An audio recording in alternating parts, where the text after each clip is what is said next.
Back to Podium Pop. My name is Celine and I'm here with my co-host Gracie. We have a very fun episode talking all about the Formula One race that was in Zandvoort. Before we get into the Formula One race, we're going to do a bit of a recap on some sports car racing. We'll talk about some of the summer break news that happened before the race happened in the Netherlands, and just some general updates about that. But before we get started, make sure you go follow us on social media. We post on TikTok, on Instagram, on YouTube, on Spotify, on Substack, Twitter. Sorry, X. Am I missing anything? Threads sometimes. Sure. Every once in a while, we'll put a post up on Threads. So just make sure you go follow us on social media to keep up to date with all things Podium Pop. With that being said, let's go ahead and get into today's episode. Let's do it. Let's just start with the most exciting news. If you are watching on YouTube and you can see us, you will notice I'm wearing my Fittipaldi Brothers hat. Yeah. And that's for a good reason. Today, in the European Le Mans Series race, Pietro and his team got a podium. Woo! Big news for me. I still have not been able to experience a Pietro podium live. I will one day. Yeah. I'm hoping. Potentially an Indy. That would be cool. Yeah. But I will experience a Pietro podium eventually. I have been able to see an Enzo win, so yeah. I guess it's not too bad. But that's exciting. Some more sports cars news. My luck did not carry over to the IMSA race. My favorite car, which is the number 3 Pratt Miller, at the beginning of the IMSA race in Virginia today, as we're filming it Sunday today, had a really nasty crash. That was nasty. Everyone was fine, but like he was like in the air, up the tires in the air. Yeah. So luckily everyone's okay, but that was not a great start, or yeah, it wasn't a great start to the race. But it was only the GTD, so it was GTD and GTD Pro, the two categories racing in the IMSA race, and the FAF Motorsport, the number 9, won in the GTD Pro category, and then the GTD category was the number 57 Windward Racing. Woo! Windward Racing. I think I have a Windward Racing hat on the shelf behind us somewhere. I think it's that Mercedes. Oh, nice. Yes, it is. So very exciting for them.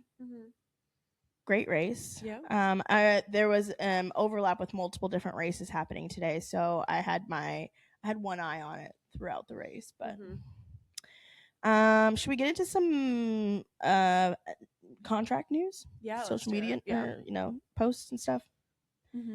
I think our first one over summer break was the Williams pair. The Williams pair. They locked him up. Did they say how many years that they re-signed for? Alex, I think, did one more. Okay. Carlos, I believe, was multi-year. Oh, okay. And now I've been thinking about something. Yeah, let's talk about it. And I've thought this through my head, and I'm just going to talk it out. You know how, like, obviously Williams isn't doing that good right now. Right. Right, yeah, for sure. And I don't know, is it, like, a money issue that they can't afford these upgrades, or they're just not good at it? Because, like, for a while for Williams, it was money issues. I think it would still be probably money issues. Okay, so there's a rumor that Carlos is getting paid around $30 million for his new contract a year. So I was thinking about it. You know how in like hockey and football, sometimes like the star players will take a team friendly deal, like they'll take a lower contract or a lower salary so that they can bring in higher other players and be able to actually like win. afford more players, right? Or like other just like you said. So like, couldn't they do that? Does the budget come from would it be is like the money we pay our driver budget and the money we use to fix our car budget? Could we like interlap those? I would assume so, but I fear that Carlos won't do that. No, yeah. And I fear that honestly, like Carlos doesn't. If he were to take a pay cut, I think another team would snatch him up. Okay. Or also, I don't know how much he was getting paid at Ferrari, but he probably already took a pay cut. Okay, good point. Okay. Yeah. I would only assume that. I mean, in theory, sure. I guess they can. But then again, maybe I don't know if that goes into the cost cap at all. Because how are they paying Max all of this money? Actually, that's a really good point. And they're like already like they already have like I'm assuming they work all the way up to the cost cap. Why would they not? Yeah. Red Bull it's not worried about money. So if they work up to the cost cap and they're still not winning, and now they're having to pay Max all that money, and something else has to be lost from the cost cap. So it has to be, I would think, different budgets. like different budgets. Yeah. Okay. Is what I would assume. Okay, yeah, that makes sense. I just was thinking about it, and I was like, I don't know, like if they were from the same and I was in there and I knew my car is kind of shit, I'd be like, take $5 million off. Yeah, knock a couple million off the top. Put it in like, the car. That's crazy. Just a couple million. This is that is a good transition though into Max's news. Yeah. Max did re-sign with Red Bull until 2030. 2030. Sorry, what year is it right now? It's 2026. And you know what is crazy too, thinking about it? Like the McLarens, we don't know when their contracts end. We don't know. And they came right out and said till 2030. Recently it's been multi-year. Yeah. And now we know. That's also very interesting. Red Bull, thank you for being transparent, actually. Thank you for being transparent, but also it kind of like they were like flexing on us a little bit. Oh yeah. That's our guy. In media, in the press conference, the pre-weekend press conference, they were like, Max, is there an exit clause in your contract? And he's like, I've never talked about my contract before. Why would I start now? Which means probably. Yes. That means yes, I would assume so. I know for sure. But yeah, no, the amount of money that Max Verstappen is getting paid is absolutely freaking insane. $90 million? That's crazy. No. Sorry. $90 million a year. Yeah. A year. Imagine having 9 million. Imagine having 1 million a year. That'd be crazy. Insane. It'd be so crazy. Max, can I have $5? 5, girl. 90 million. Ask for more than 5. Max, will you pay off my medical debt from my hospital stay this Can summer? you also take care of my student loan debt? That too. You gotta pick. Student loans more. Actually, we'll go student loan. Go student loans. Yeah. Max. Thanks, Max. Yay. Okay, perfect. Thanks. Yeah, no, it's so crazy. And I mean, I get it. Like Max is an amazing, he's Max Verstappen. He's an amazing race car driver. And every morning I wake up and open my eyes and I say, thank God I'm living in the same timeline as Max Verstappen. No, for sure. It's actually my morning ritual. Yeah. Some people look at themselves in the mirror and say, you're going to have a great day. I look at myself in the mirror and I say, you're so lucky to know who Max Verstappen is. Do you think Max or Lewis makes the most money? I think Max. Okay. After this, I think so too. After this, absolutely. Yeah. I think so. I think it would be like Max, Lewis, probably then Lando now because the world champion. Yeah. Winning. Probably Charles is up there. George. This is all guessing. We could probably easily look it up. Yeah, but it's more fun. It's more fun. I wonder where Fernando falls on the list. Fernando will probably have to be pretty high up too. Yeah. That's a good question. Another thing that happened this week leading up to the races, we got the final episode of Girl the Grid. And congrats, Oscar. You won 3 years in a row. I haven't watched the episode yet. It's actually pretty fun. Have you been watching the Passenger Princess episodes? I have. They're so good. I do love it. I loved Franco's episode the most. Franco's was funny. I love the Passenger Princess episodes. I loved when Lando was on Chicken Shop. I wish that more drivers would do stuff like that. Yeah, absolutely. Like they had Valtteri and Checo on Hot Ones. Yeah. But I almost wish it was I love Valtteri and Checo, don't get me wrong, I love Cadillac. And I get why they were a new team, they're, United States based team, all that. Yeah. But could you imagine seeing like George and Kimmy on Hot Ones? Or like Lando and Oscar? That'd be so funny. It'd be so funny. George and Kimmy would be hilarious, and like I just Checo and Valtteri are just so like dry that even if their mouths were burning, they would still be kind of composed. But like you get like Lando with some sriracha in his mouth, he'd be jumping up and down, flapping his arms like a chicken. No, he would. Not a chicken again. We cannot keep bringing up Chicken chickens. banana. Shout out chicken banana. Chicken and the egg, looking first. I think that's 3 weeks in a row. But I like that, like, because it doesn't feel like it's too gimmicky, you know? No, for sure. I think they find that balance really well, and I think it helps bring in additional fans. Yeah. So yeah, I'm a big fan of it. I love it. Well, who was your favorite episode so far of this season or last season? I liked the Oscar episode. Oscars was really good. I liked Alex Albon's. I thought that was funny. I started Valtteri's this morning, but I didn't finish it. My favorite thing about Valtteri's is, spoiler alert, is that when they're practicing parallel parking, Valtteri runs over the cone and she doesn't. Wait, that's so funny. He's like, he did admit, he's like, I'm not like an expert. None of them say they're an expert at parking, but it's pretty funny. But I do love it. Yeah, they're good. Mm-hmm. Another thing that happened over summer break, really actually in the last week, he almost made it. Yeah. But it does feel like a canon event that almost every summer break or winter break, a driver hurts their wrist. Yeah. It's always the wrist. They do this neck training. They need to start doing some wrist training. Yeah, seriously. Strengthen them up. Strengthen those wrists up, boys. Please. So Isaac did get a wrist injury while boxing. Yeah. And not a bike this time.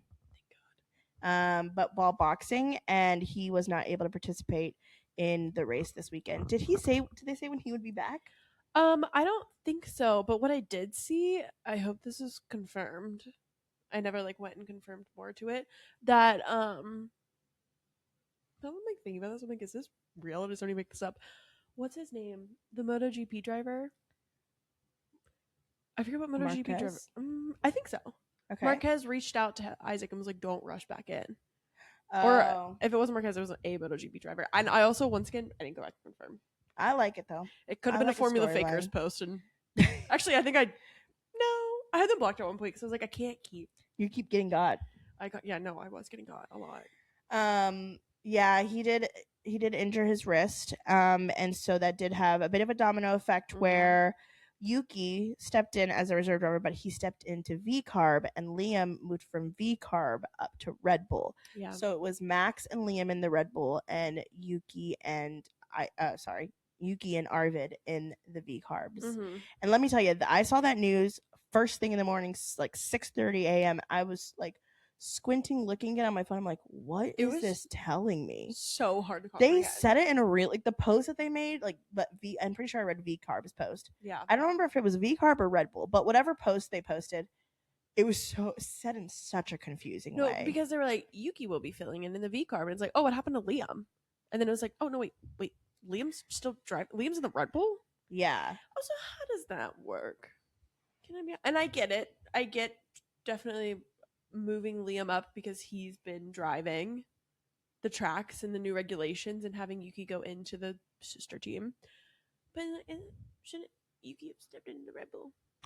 Yeah, Yuki the official reserve driver for Red Bull. That is really really confusing. I get why, Red Bull, it's more important for the constructors there to be a stronger driver, and obviously Liam's just more used to it, in practice, than Yuki probably is. Yeah, for sure. So I get why, but it still blows my mind that they're even allowed to have two teams. No, it's seriously crazy. It's so crazy. They have such an advantage because of it. Yeah. For situations exactly like this. Any other team, they'd have to have their reserve driver step in. Say something happens with Mercedes, Fred would be the one, I'm assuming Fred would be the one to step in. Fred. It'd be fun. Actually, yeah, that'd be great. I always love the possibility of reserve drivers. Not that I like that obviously the drivers can't race because it's normally because they're sick or injured or something, but I do always love when reserve drivers get an opportunity to step up, which is how Pietro raced in Formula One after Romain Grosjean. Yeah, after he filled in after Romain Grosjean caught on fire. Crazy. That's it was cool too how Ollie did it for Ferrari and Haas in 25. Yeah, 24. Yeah. Super exciting. Yeah. I wonder who is McLaren's reserve now that it's not Pato, because Pato stepped away from all that. Yeah, I don't. think I know. I don't know who it is. Oh, is it Leo? Oh, probably. Okay. I bet so. Is he's in F2 right now? Yeah. Yeah, I bet it's Leo. And then Mercedes is Fred. Cadillac is technically Colton, I think, is the technical reserve driver. I think so. But they also have Pietro. What about Ferrari? Ferrari. Because it was Ollie. Is it? It's not. And it was Robert Schwartzman. It's not Arthur, is it? Oh. It might be Arthur. Is it? I think so. Because he did some FP free practices last year. Interesting. But who's been doing the Ferrari free practices? I don't. Please don't quote me on this. I don't think Ferrari has done one yet. But also, I have not been able to keep up to free practice this year. Yeah. Interesting. Yeah. But yeah, so Yuki was racing, which was nice. I did miss him. Mm-hmm. It felt like he never left. Yeah, it felt like old times. Mm-hmm. I loved that during the driver's parade. Pierre was in the car in front of Yuki, and they were like waving at each other. Yeah. Did you see Arvid went live during the driver's parade? Yeah. That's so fun. Like, yeah. I love that. These Gen Z drivers. The Gen Z drivers are so fun. Yeah. They bring a lot of whimsy. Do you think Arvid and Leah missed each other this weekend? Yeah. It probably was like weird. I mean, sure, Arvid missed. I'm like, that's his buddy. That was his first teammate in Formula One. Yeah. Oh. I hope he wasn't intimidated by Yuki. No. I'm sure he also like knows Yuki. Yeah, I'm sure they interact quite a bit. I was like, Liam, I actually don't know about this Yuki guy. I don't know about this Yuki guy. No.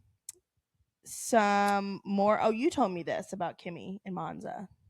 Oh yeah, so Kimi's gonna need to take a grid penalty to get the new Mercedes power unit, because he's already got one. He's like had his allotted, and he's gonna do it in Monza at his home race. Weird place. Question mark. And I remember them talking about it before summer break, and Toto Wolff said something along the lines of, we need to figure out when Kimi's gonna take his grid penalty, and then he said like we'll talk to like Kimi and he like said his father's name. Why are we talking to Kimi's father about? Why are we talking to Kimi about it too? Okay, I get it. What? Yeah, I feel like we would talk to Kimi. That makes sense. Yeah, but I'm like, it's Toto, like do your job. Just tell. But why would they pick his home race? I wonder. I don't know. Maybe because they want him to have a good engine, like a fresh engine. I wonder.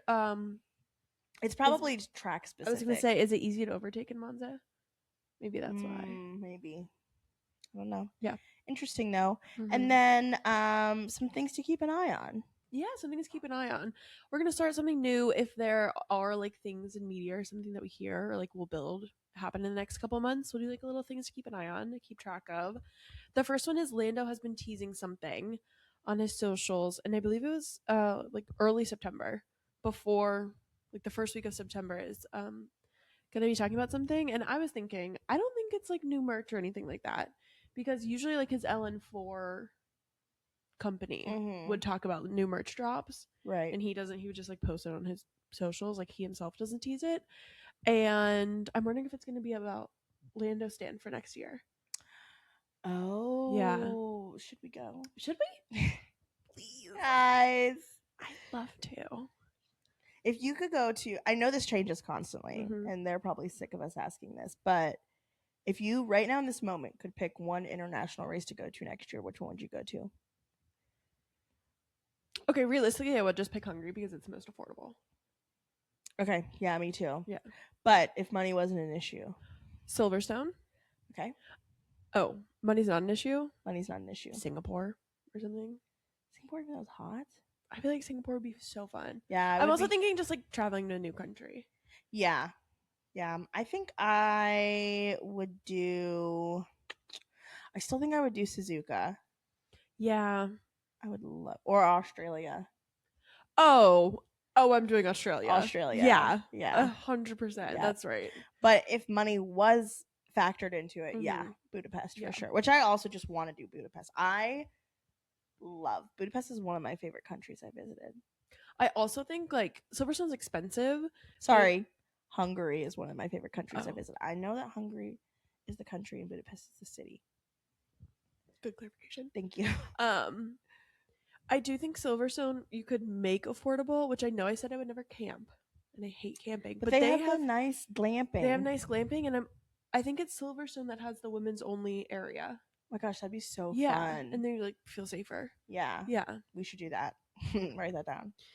But it's so hot. It's written down. Is there AC? Well, fans. No, sometimes Silverstone's cold and rainy. Even in the middle of summer? Yeah, like people wear like jackets. Okay. Yeah. I mean, I'm sure it is warm. I know, and I also know that the like weather changes very, very quickly. I remember someone tweeting this year and was like, I had a like jacket or rain jacket on or something like that, and then 5 minutes later I'm getting sunburned.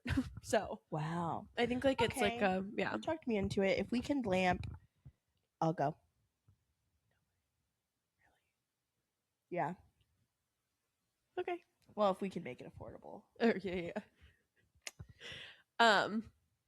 Yeah, so that is something to look forward to. If it's Land of Stand, if it's I don't know, something else I'm excited to see. And then also something else to keep an eye on. I saw a few rumors that about Lewis re-signing with Ferrari. Yeah. I mean, I wouldn't be surprised. Mm-hmm. It's still kind of shocking to me that like he seemed so checked out. And I think Ferrari, like if he wouldn't have moved to Ferrari, I don't think he'd even be racing today. Really? I think if he had to continue at Mercedes, I think he was so checked out and unhappy there that I think he would have just not that well. I mean, another team would have taken him. Who wouldn't take Lewis Hamilton? Yeah, but I'm saying like if he didn't change teams, I don't think he would be racing still. You don't think even the fact that if he would have completed last year and then hearing how good the 26 car is? Maybe. Okay. Maybe. Because Lewis would be winning the championship by a mile. Oh my gosh. Miles. A marathon. Yeah, if Lewis was in the Mercedes right now. If Max was in the Mercedes right now. Oh. All of those rumors. Lewis and Max? All of those rumors about Max potentially going to Mercedes last year. If he did, and now look at Mercedes this year, you think he's like, damn. Missed my opportunity. Yeah. You know, Toto over summer break was like, "Woulda, coulda, shoulda, man. Woulda, coulda, shoulda." Now they were sitting on their yacht together. Oh, literally. Crazy. Yeah. Should we get into the weekend? Yeah, let's do it. We'll touch briefly on So it was a sprint. It was a sprint race. Who made Zandvoort a sprint race? I didn't clock that going into the weekend. We were shocked when we found out. No, I think it was like Thursday night. I put up the schedule and I was like, oh, sprint qualifying at 10. Sprint quali. What do you mean? Like at 10 a.m. there's sprint quality? Crazy. But George did get pole for the sprint race. Yeah.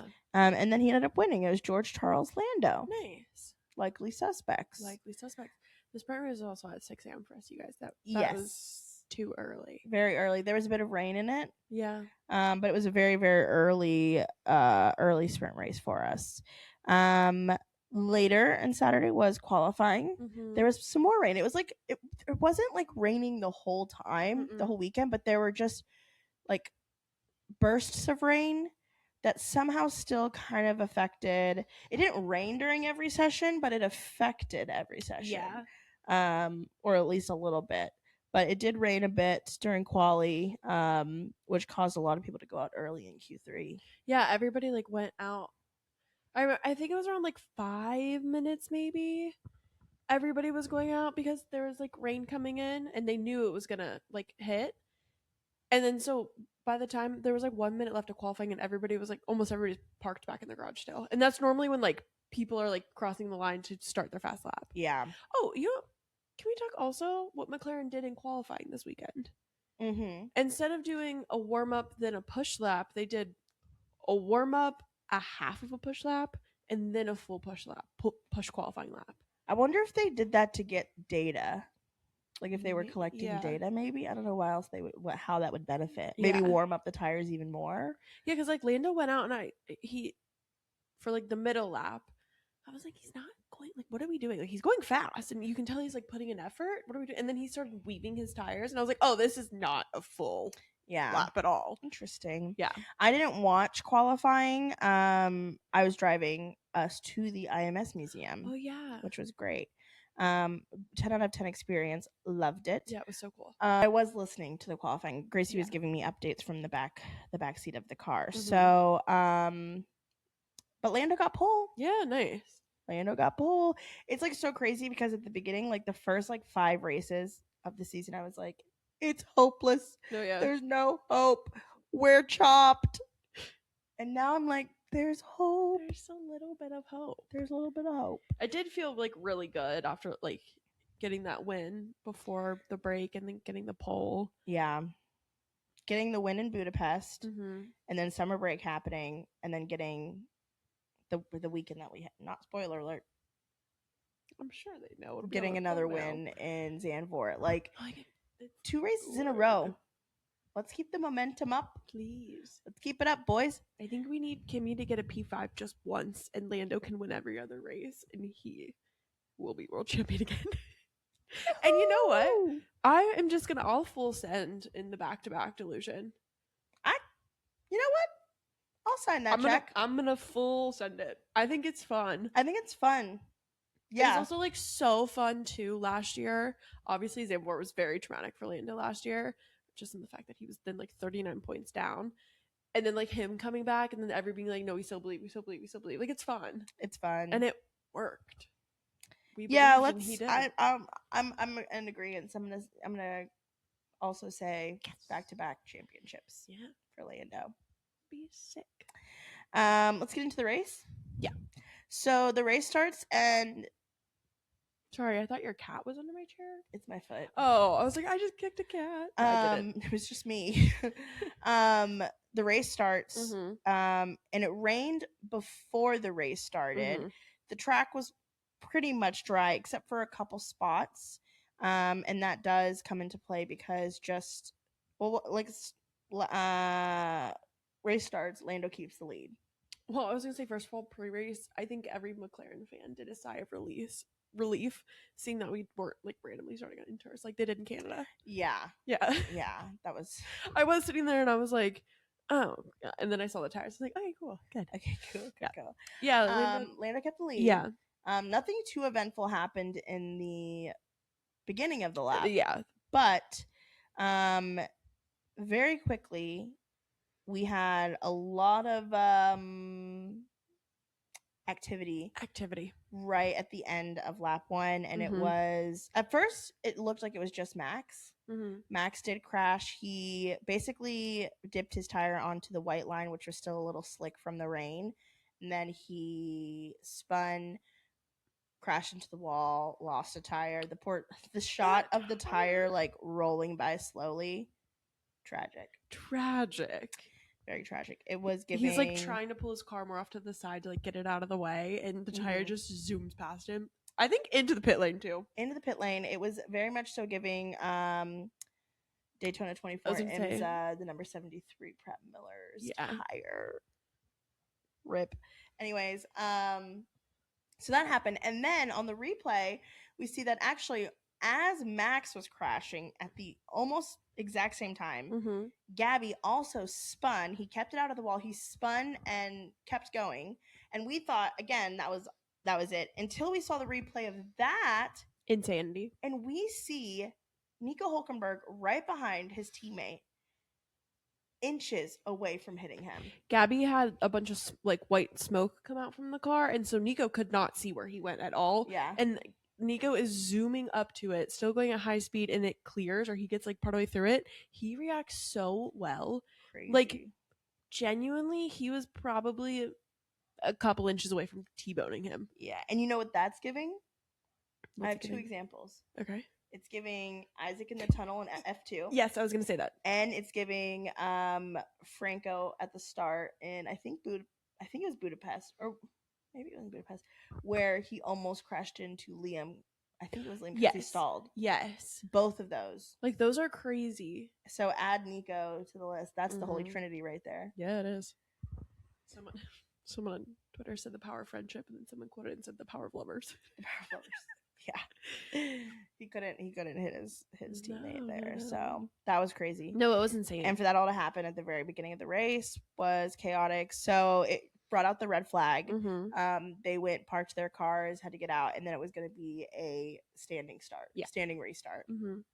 So eventually the race got started again, and the restart did not go well for Lando in P1. Ew. He very quickly lost right at the beginning, before turn 1 even happened. He lost the lead to Kimi. Yeah. Can I be honest with you? That happened, and I said, okay. Yeah. I was like, yeah, okay, Lando, like, what are we doing? And then I was like, am I just going to sit here and watch another race that Kimi's going to win? Didn't happen. Nope. I also, like, made a joke to our friends, and I was like, I could have, there were all the red flag stuff. I was like, I could have kept sleeping. Yeah. But obviously, like, didn't want that to happen. It did get pushed back, like, almost a full half an hour. Yeah, for sure. I thought I was going to have time to take a nap between that and the IMSA race. Did not have time to take a nap. But that's okay. No, that's okay. It was good racing. Yeah. So yeah, Lando lost the start. Lost the start or the lead. Yeah, lost the lead to Kimi. And then a lot of other stuff happened. Oh, also at the same time, Ollie got out. Yeah, as the formation lap, the new formation lap happened. Ollie pulled off to the side and was stalled, so they had to do another formation lap. Rough day for Haas, as we'll see later as we're going through the recap. Yeah. A lot of good midfield battles. Yeah, there were. And specifically, it was Yuki and Pierre. Of That's course. besties right there. No, that is besties. They were battling. Esteban also got out. So again, a double DNF for Haas. Rough. And then there was a lot of this race, a lot of team fighting. Some beef. Yeah. Ferrari beef, Mercedes beef, Williams beef. All of them. No, all of them. There was nonstop drama. So it started with the Mercedes. And it started because at this point in the race, Lando had taken back the lead. And he built a pretty good gap. 11 seconds. And it was George and then Kimi. George had older tires. Kimi had fresher tires. With a Lewis Hamilton right behind them in fourth. I get all of that. But George was like, hey, like, let's play the team game. We want a double Mercedes podium. It makes sense for Kimi to keep Lewis behind him. He would have an easier job. Sorry. But at the end of the day, Kimi, I mean, I get both sides of it. Like, Kimi did have fresher tires. The thing is that he was not going to catch Lando. There was not enough time left for him. There wasn't enough time to catch Lando. And they did ask George to swap positions, and George let it happen. He questioned it at first, and then he let it happen. I'm going to be honest. I do not want to hear anybody talk about papaya rules anymore. No. After what happened with Ferrari as well, like, I don't. I'm so done with that. So done. It was crazy. Yeah. So that, whenever Kimi got in front of George, it immediately made him super vulnerable to the Ferraris behind him. There are 2 Ferraris behind him on his butt. And that was like his like main thing was like, okay, well, like, now there's a chance that we don't get a double Mercedes podium. Yeah. They did, because George is a great driver. And also, because it leads us to our next teammate beef, is the Ferraris were battling and they almost collided. The Ferraris. Yeah. Yes, the Ferraris. Sorry, I thought you were going into Williams. Well, that too. That was kind of happening at the same time. But the Ferraris almost collided. And it almost took both of them out of the race. And that would have been horrible for the Constructors' Championship, because McLaren is coming for their... Yeah. But... I keep almost cussing today. You can. I can, I know. Yeah, Lewis and Charles were beefing a little bit before too, with like strategy and pace. Lewis was saying he was quicker earlier in the race. Yeah. And was like, let me by Charles. And it was funny. The commentators were like, well, Charles is going to have to pit soon. And then they're like, well, Charles didn't go to pit. And like the team was waiting for Charles. Yeah. I don't know if they didn't give him the command. I don't know like what was going on. And then the next lap around, Charles did pit. But then Lewis was like, oh, great guys, wasting all this time. Lewis was very, very frustrated today. Yeah. And Charles was really frustrated with Lewis. Lewis also got... Well, let's talk about the Williams beef first. Yeah. They just like collided. They were racing. They were racing, and they were racing very closely, and they collided, and they both got off the racing line, off the track, really. Luckily, they collided in a place that wasn't horrible and bring out like the yellow flag, or Carlos was able to continue. It did kind of mess up Alex's car, and he wasn't able to. He didn't finish the race, but he technically didn't DNF because the race finished while he was in the pit.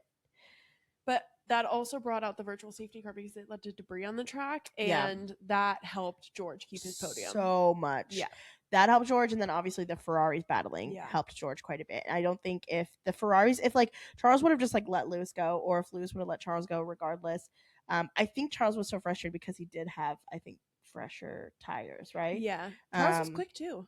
He was quick. Charles was quick. I think Charles honestly could have caught George. But luckily they were beefing so much that George like was able to skate by. Yeah, he kept his podium.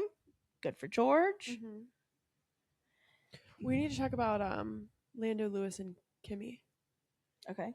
I guess it was like after the second round of pit stops, Lewis and Kimi had both gone into pit, and George hadn't, or not George, Lando. Yeah, I've messed up so many names. Lando and Kimi have pit, and Lewis was leading the race because he hadn't pit yet, and Lando was like coming up on Kimi. They were the whole time they're like, ooh, like is Lando gonna be able to undercut, overcut? Like we were talking about everything, all the strategy situations. Lando came out after his pit behind Kimi, and we're like, what's gonna happen? Because Lando was coming up on Kimi so quick, and Lewis was still sitting there having not pit yet. Lando just had.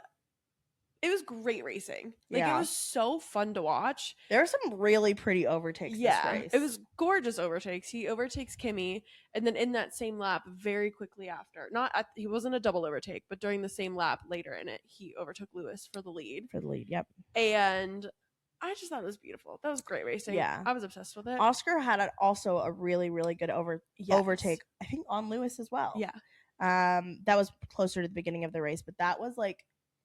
Yeah, that was gorgeous. Also, that was like Lando's move to get the lead back and like get the win. So it was like that, adding all that up together, gorgeous. And then once he got clean air, like he kind of just took off. Oh yeah, absolutely. So it's like there's so much potential for McLaren to be like so back. But then I'm like, what happened with Oscar? Well, so when this is also leads to Lewis's beef with Ferrari still. When Ollie brought out the virtual safety car, not Ollie, sorry, when Esteban brought out the virtual safety car, some people went back into pit. Lando didn't end up having enough time to pit. Oscar, or did he pit? Oscar pit, but is this when he had his really slow one? Pit, no. Oscar did have a slow pit stop midway through the race, and then Oscar pit under the VSC, and they put him on soft tires. Yeah, and everybody was like, oh. Everybody was like, oh, sure. Okay, like, let's see how that goes. I don't think it worked very well, but, like, Lewis and Charles, I think, also went on the soft. I don't know what was going on. Yeah. I'm, like, not sure what was going on with him. Lewis, right before the virtual safety car came out, that's when he was beefing with Ferrari. He came with the radio and was like, what, are you just going to keep sending me around? Am I a gopher to collect data, is what he said. Or a guinea pig, not a gopher. Gopher's crazy. Sorry. Am I a guinea pig to collect data? And then the virtual safety car came out, and I was like, all right, this is probably a little bit better for you. But, like, you didn't know, obviously. Nobody knew what happened. So Lewis was, like, he was not happy with Ferrari today. Yeah, those rumors of him resigning. Yeah, that's true. So, even, like, the commentators were like, I don't think I've ever heard Lewis, like, talking like this on the radio before. Yeah, I wonder something must have happened. The Ferrari incompetence. That's what happened. He was so used to Mercedes. That's true. And Mercedes wasn't always great, but I think they're a little better. One thing, Mercedes wasn't always great, but at least they like didn't make stupid strategy calls. Yeah, all the time. Sometimes. But wow. Well, what a race! No, it was so good. It ended. Lando won. Kimi in second. George somehow held on to third. Got that podium. And McLaren collected some more points towards the constructor. I don't think they're going to be able to catch Mercedes, but they're kind of coming up on Ferrari. Yeah, they're not too far behind, which is exciting. Lando collected some good points for the drivers' championship. All in all, I'm pretty happy with the race. It was actually a pretty exciting race, I think. Yeah, too. no, it was a very good race. I was thoroughly entertained throughout it. So 1 to 10. I'm gonna give it a 7. 7. That's good. Yeah, I'll give it 8.5. 8.5. Okay, Yeah. wow. I liked it a lot. Yeah, Yeah, I had some fun. I mean, I always love this track. Oh yeah, and this is our not reunion anniversary. I was like, what is the word? Anniversary race. I like genuinely, actually, I recorded myself. I cried at the end when the like thank you Zandvoort signs everywhere, and then Lando dedicated his win on the champagne bottle to Zandvoort. Oh my god, I'm gonna cry. Yeah, no, that was really sweet. special. It's such a good track. It's so fun. It's beautiful. Yeah, beautiful. So that was sad. Oh shoot, I have one more thing to say about the race. Do you want to do your champagne pops and problems, and maybe it'll jog your memory? Sure. Okay. Who's your champagne problem? I mean, you have to give it to Max, unfortunately. Okay. Yeah. The adding it up of all of it, his last home race, the crash on lap 2. Yeah. Yeah. Rough. Who's yours gonna be? I'm gonna give it to Haas. Okay, yeah. Double DNF kind of calls for it. Rough time. Who's your champagne pop? I'm gonna give my champagne pop. I'm keeping my fingers crossed. You don't take mine. I'm gonna give it to Nico Hulkenberg. Oh, dang it! I'm gonna give it to Nico for his save, but I'm gonna give an honorable mention to George for holding on to third place. Well, who am I supposed to say? No, Lando. No, I was gonna give mine to Nico. You can just agree with me. I do agree with you, but I'm gonna give it to Yuki for having another opportunity. Sorry. I will give it to Yuki for having another opportunity. I'm gonna give it to Liam actually, because he did very well this weekend. He finished P7. He did very well racing in the Red Bull, and I saw a lot of like people talking online. People were like, "This is probably very, very helpful for him getting another contract." Oh, absolutely. Because I think he's up this year. I think for VCarb to hold on to him for another year, they needed to know that if it required, he could step into the Red Bull and still perform it. He proves that he could do that. Yeah. Yeah. I hope he gets another contract. You're in your Liam era. I don't really know what's happening. Crazy. Chicken Banana and Liam's taking over.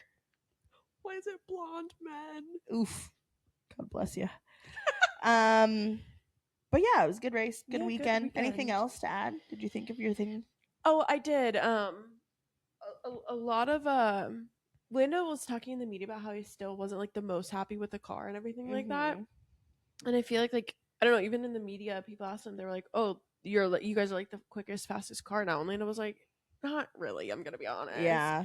And I just feel like a lot of people are so confused. Like, what do you like? How are you not happy? You just wanted it. I feel like you can still be like, I know where I want my car to be. It's not at that spot, but still executing very well what he has to work with. Yeah, it always like makes me like annoyed, whatever the case may be. Like, if you have like last year when they said McLaren had the quickest car, yeah, absolutely. No, yeah, absolutely. 2023 they said Red Bull had the quickest car, duh.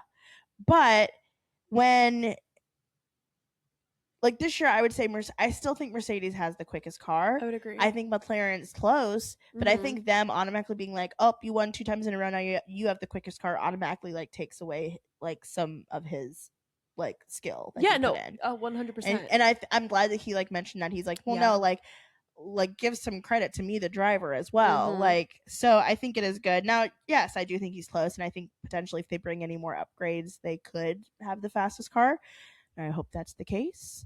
But yeah, I think I don't think it's necessary like that they have just the secret formula now, because obviously they don't, because Oscar's still struggling. So I think it definitely does come down to driver too. Yeah, it does. Put some respect on his name. Put some respect on his name. He's the world champ. He's the reigning world champ. Keep my wife's name out your mouth. Yeah, my wife being Lando. Yes. There is no Formula One next weekend. Their next race is the first weekend of September in Monza, like we talked about. There is IndyCar next weekend. Yes. The Milwaukee Mile. Double. We got a double. Double header. Double dipping. That should be good. I've like slowly been paying more attention to NASCAR. Yeah. Mainly because this whole season I have kept up with Connor Zilic because Zilly. yeah, I mean, how can you not? Yeah, I'm gonna be honest. his And new contract was announced. I don't know if that happened. Oh, we didn't talk about that, but he did sign a contract for Hendrick Motorsports starting in 2028, which means that he'll have the rest of this year and next year with Trackhouse before he dips. Yeah. So yeah, that's been fun. There's a lot of good racing coming up. I do love the second half of the Formula One season the most, I think. Yeah, a lot of the good ones. Yeah. Good races are in there. Singapore, Coda, Mexico City, Vegas. Vegas. Not for the racing, but we'll be there. Yeah. So for the experience. Mhm. Mexico. It's so we have to get there too. We really have to get to Mexico. It's so close to us. Yeah, no, honestly. It's the fifth closest race to us. Yeah, I think we can get to Montreal quicker. Yeah. You should go to Montreal too. But now Montreal falls on Indy 500 weekend. Oh yeah, we can't ditch Indy 500. Sorry. But yeah, some good racing. Yeah. IndyCar only a couple weekends left. Yeah, that's crazy. IMSA will be at the IMSA Indy race in a couple weeks. So some fun stuff coming up. Yeah, exciting racing. All right, well, thanks so much for watching this episode. Thank you. We'll see you next week. See ya. Bye.